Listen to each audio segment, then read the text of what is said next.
कहते हैं जुर्म के रास्ते कितने भी मखमली क्यों ना हो, खत्म तो जेल की चार दीवारी में ही होते हैं।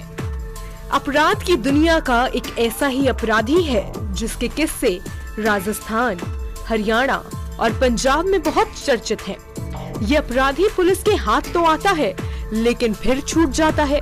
जितनी बार भी इसे पकड़ा गया, ये अपराधी भाग निकला। ठाट बाट से गुजरा बचपन, तो आखिर क्यों चुना जुर्म का सफर? जी हाँ, बात कर रहे हैं कुख्यात अपराधियों में से एक है लॉरेंस बिश्नोई की।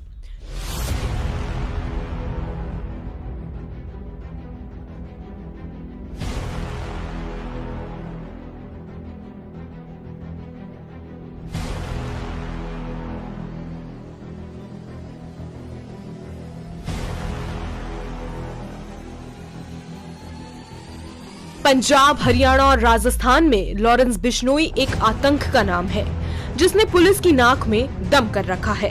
अवैध वसूली, रंगदारी और जान से मारने की धमकी देना लॉरेंस बिश्नोई का पेशा है। पंजाब के फाजिल्का का रहने वाला लॉरेंस बिश्नोई 7 करोड़ की पुश्तैनी संपत्ति का मालिक था।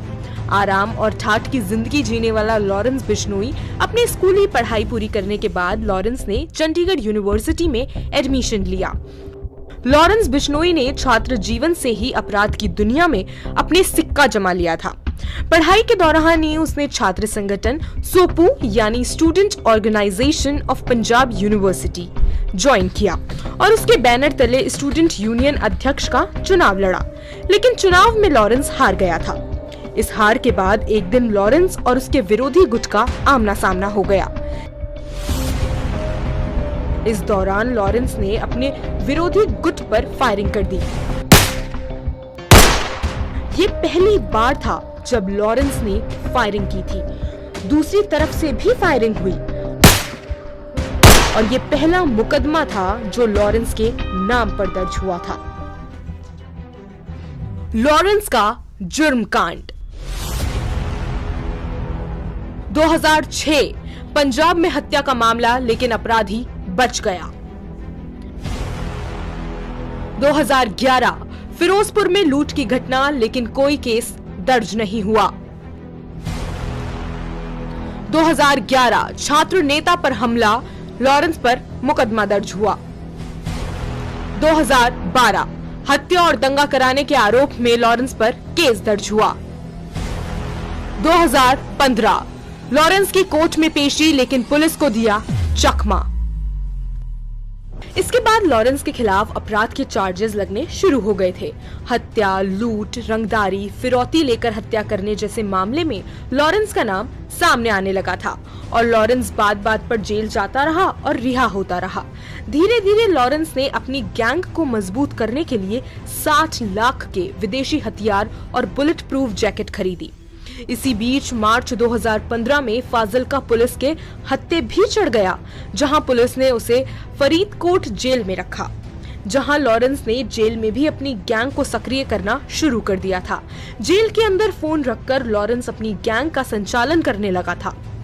फरीदकोट जेल में बंद रहने के दौरान वो फोन का इस्तेमाल करने लगा। मीडिया रिपोर्ट्स की माने तो उसके पास करीब 40 सिम कार्ड आ गए थे, जिसके जरिए वो पंजाब, हरियाणा और राजस्थान में अवैध वसूली, रंगदारी और लोगों को जान से मारने की धमकी देने लगा था और साथ साथ ही हत्या की सुपारी भी लेने लगा। इसके बाद जोधपुर पुलिस 2017 को लॉरेंस को प्रोटेक्शन रिमांड पर जोधपुर ले गई। जोधपुर में भी लॉरेंस ने अपने काले काम बंद नहीं किए। जोधपुर प्रशासन ने परेशान होकर उसे अजमेर की घुंगरा घाटी हाई सिक्योरिटी जेल में भेज दिया।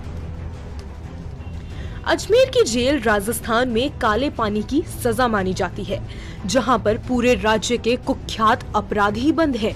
अपराधियों के लिए जेल इतनी सख्त मानी जाती है कि कुख्यात आनंद पाल इस जेल में पेशी पर जाने के दौरान फरार हो गया था। इसी जेल में राजस्थान के कुख्यात आनंद पाल के गैंग के भी शूटर थे। इस जेल में आने पर लॉरेंस की मुलाकात आनंद पाल के भाई से हुई।